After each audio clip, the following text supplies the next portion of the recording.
Detroit Become Human, like Heavy Rain and Beyond Two Souls, isn't for everybody, but for those of us who do enjoy these types of games, you're in for one of the better iterations in the genre.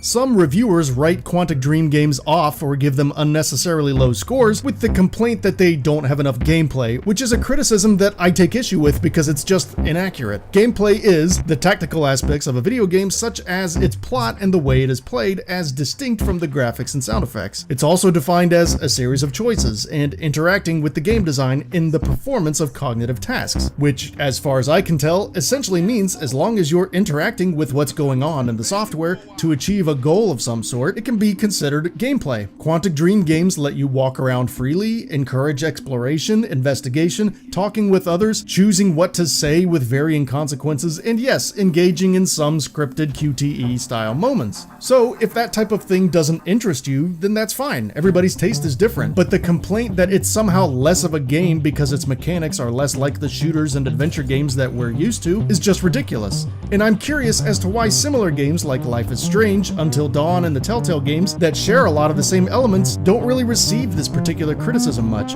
It mostly just gets aimed at David Cage and his team at Quantic Dream, and it's undeserved either way.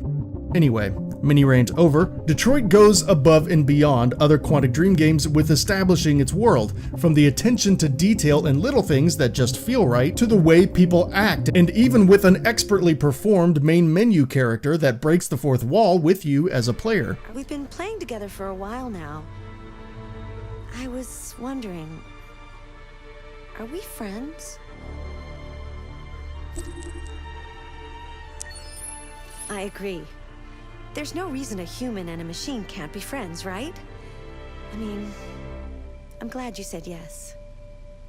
I really enjoyed this attention to detail and world building that they've done here. The three main characters you'll be playing as are all so well written and performed that I had a hard time picking a favorite and often changed my mind on that. They each feel unique yet part of the same world, and I think the decision to give each character's levels their own music composer was a great idea and it really paid off here. Marcus's and Kara's stories started a little bit slower than I would have liked, with perhaps too much busy work and boring tasks, and I understand that they're trying to establish what the androids are meant for, but playing through some of those tasks got boring quickly and reminded me of some of the weaker levels in Beyond Two Souls, which was dragged down significantly by this type of stuff.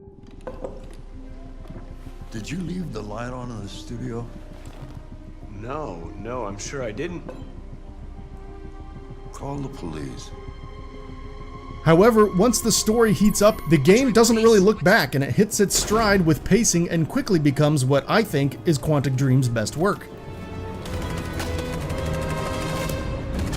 Switching around from the three characters gave me Heavy Rain vibes, and it got even more engaging when the stories started to develop and intersect with each other at times in really compelling ways that kept getting better all the way to the end. It also helps that the walking feels a lot snappier and less clunky than previous games from the studio. Now, another major selling point that you're going to hear about this game is the branching story paths, and as anyone familiar with Quantic Dream will quickly realize, this is the largest selection of outcomes that they've ever put into a game. I replayed some chapters just out of curiosity, and man, the fact that they made such wildly different outcomes all feel substantial and purposeful really blew me away. It's one thing to have several branches for a story, but it's another thing entirely to make them all feel like they could be the correct one. You do have the option of going back and retrying chapters, although I wouldn't recommend going back and changing stuff until you've finished the game at least once, but once you've beaten it, it's fun to go back and look at all of the different satisfying ways things can wind up. As you might have noticed, the graphics and overall art direction are probably some of the best on the PS4, with excellent cinema-style lighting and some of the best use of depth of field I've ever seen in a video game. Futuristic neon lights pop off of the washed-out cityscapes in a way that can be described as Blade Runner meets iRobot, but also it's pretty different from those two and it feels like its own version of the future.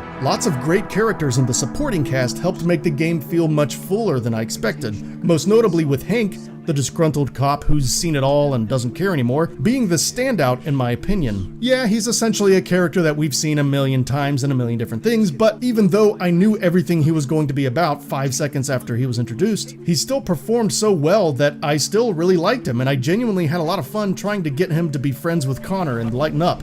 I'm sorry, okay?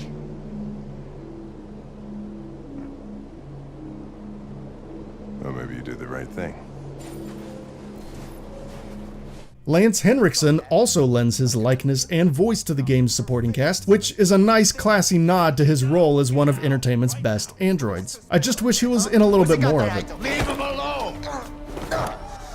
Voice quality and writing is top-notch, as is to be expected of David Cage games, but more importantly, a lot of the corniness of the line delivery in the studio's previous outings seems to have been mostly ironed out for this game. This is probably partly because of the excellent experienced cast, but even still, it's nice to see the studio improve so much in this particular area, as so much of the game's entertainment factor relies on me being able to take it seriously.